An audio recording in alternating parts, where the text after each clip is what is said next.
दोस्तों, जहाँ बरसात में एक तरफ पौधों की ग्रोथ बहुत अच्छी हो जाती है, हर तरफ ग्रीनरी ग्रीनरी होती है, वहीं आती हैं कुछ समस्याएं भी। तो आज हम बरसात की एक कॉमन समस्या के बारे में बात करेंगे जो हर किसी को फेस करनी पड़ती होगी। तो आज हम बात कर रहे हैं, ना ही पेस्ट के बारे में बात कर रहे हैं, ना ही पत्तियों के पीले होने के बारे में बात कर रहे हैं। ये समस्या तो होती ही है और इसका हमें इलाज भी पता है।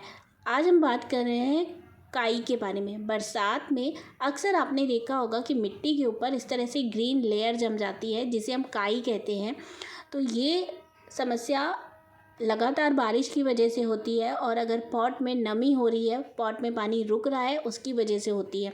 तो इसे कैसे ठीक करना है, क्या ये पौधों को नुकसान देती है या नहीं देती है, इसके बारे में बात करेंगे। कई लोग मुझसे पूछते हैं कि काई जो होती है क्या ये पौधों को नुकसान दे सकती है। तो बिल्कुल दे सकती है। अगर लगातार इस तरह से पॉट के ऊपर ये ग्रीन लेयर जमी रहेगी तो जो हमने ग्रो किया है नीचे से वो ख़राब होगा। चाहे वो फ्लावरिंग प्लांट है तो भी वो ख़राब होगा, उसमें फंगस लगेगा, जैसे रोज़ हो गया या कोई और प्लांट हो गया, या वेजिटेबल प्लांट्स हैं तो उनकी जड़ों में भी फंगस लगेगा और वो ख़राब होंगी। आपने देखा होगा कि हर पॉट में काई नहीं लगती है, कुछ पॉट में लगती है, जैसे मेरे भी गार्डन में मुझे देखने को मिल रहा है।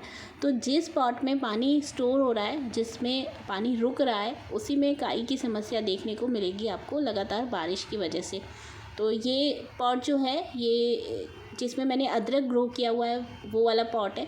तो इसका जो है ड्रेनेज ठीक से नहीं हो पा रहा है क्योंकि ये रखा हुआ है जहाँ पे वो फ्लैट है स्टैंड, तो उस पे से पानी ड्रेन नहीं हो पा रहा है, तो पानी रुक रहा है पॉट में, जिसकी वजह से इसमें काई की समस्या ज़्यादा देखने को मिली है मुझे। अब इस काई को हम कैसे ठीक करें उसके बारे में बात करेंगे। कई बार ऐसा होता है कि लगातार बारिश की वजह से हम गार्डन का काम नहीं कर पाते हैं और हम नहीं आ पाते, नहीं चेक कर पाते हर पॉट को, तो इस वजह से भी ये काई की समस्या हो जाती है क्योंकि हम इसकी गुड़ाई नहीं कर पाते। अगर आप लगातार पॉट की गुड़ाई करते रहते हैं थोड़े थोड़े टाइम के अंतराल में तो आपको ये समस्या देखने को नहीं मिलेगी। लेकिन अब जब हो चुकी है तो इसे कैसे ठीक करना है, तो देखिए पॉसिबल है। जहाँ तक आप इस तरह की लेयर अगर ज़्यादा जम चुकी है तो फर्स्ट टाइम आप उसे निकाल के साइड कर दें, जितना आप कर सकते हैं हल्के हल्के हाथ से ऊपर ऊपर से। तो जितनी निकाल सकते हैं उतनी अलग कर दें। उसके बाद एक ऐसी चीज़ मैं बताऊंगी जिसको आप डाल दोगे, छिड़क दोगे, तो उसके बाद काई लगने की समस्या होगी ही नहीं, बल्कि लगी हुई काई भी निकल जाएगी। तो जितना पॉसिबल है उतना आप पॉट को गुड़ाई करके और थोड़ा सा मिट्टी को उलट पलट कर ले ताकि मिट्टी सूख जाए।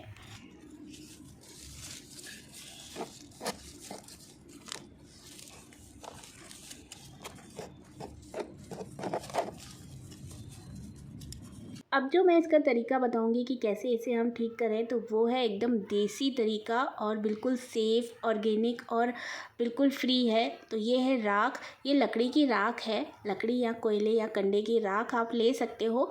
ये लकड़ी की राख है और इसके साथ साथ में ये देखिए लकड़ी के कोयले भी हैं, तो ये भी अच्छे होते हैं, इनको निकालने की ज़रूरत नहीं है। राख के साथ ये जो कोयले होते हैं ये पौधों को किसी भी तरह के लगे हुए फंगस को भी दूर कर सकते हैं। तो ये अक्सर लोग रोज़ प्लांट पे भी डालते हैं और आप इस तरह से जहाँ काई लगी है ना उसके ऊपर थोड़ा सा छिड़क भी देंगे तो जितनी भी काई लगी है आपको सब गायब दिखेगी बाद में। जब जैसे आप इसका इस्तेमाल करोगे आपको 2-3 दिन के बाद काई जो है गायब दिखेगी और दोबारा लगेगी ही नहीं। तो बहुत आसान तरीका है, ऑर्गेनिक तरीका है और इससे पौधों को बिल्कुल नुकसान नहीं होता है, बल्कि राख जो है ये पौधों को फर्टिलाइज़ करती है। लगे हुए पेस्ट भी इससे दूर हो जाते हैं। विंटर में अक्सर लोग पेस्ट का जो ट्रीटमेंट है इसी तरीके से करते हैं खेतों में। तो ये है राख। अब कई लोग बोलते हैं कि उनके पास राख नहीं होती है तो हम राख कहाँ से लाएं। तो देखिए आप कंडे इकट्ठे कर लें, गोबर के कंडे होते हैं उसे जला के, जिसे हम उपले बोलते हैं, उसे जला के भी आप राख इकट्ठी कर सकते हैं। या फिर अगर आपको लकड़ी मिल जाती है तो आप लकड़ी जला के और उसकी राख इकट्ठी करके रख सकते हैं पहले ही।